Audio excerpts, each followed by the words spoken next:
আল্লাহ এক মুখে যে এত কথা কয়, আল্লাহর মুখ কয়টা?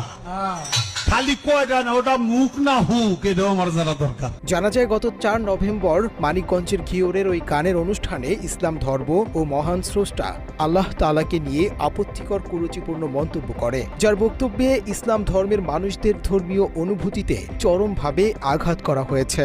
1 তারিখে গান করার জন্য আল্লাহ হয়েছিল, বান্দা হয়েছিল, সেদিনে আল্লাহর সাথে দেখাও, এটা হয়ে বিধি করে দিছে। ইসলাম ধর্ম ও আল্লাহকে নিয়ে আপত্তিকর বক্তব্য ছড়িয়ে পড়লে তার বক্তব্যের প্রতিবাদে এবং তাকে গ্রেপ্তারের দাবিতে বিক্ষোভ করে ধর্মপ্রাণ মুসলমানেরা।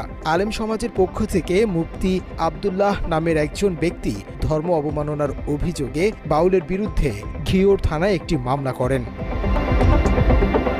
জানা যায় বৃহস্পতিবার সকালে মাদারীপুর থেকে আবুল সরকারকে গ্রেপ্তার করে মানিকগঞ্জের টিবি পুলিশ। পরে তাকে আদালতের মাধ্যমে জেল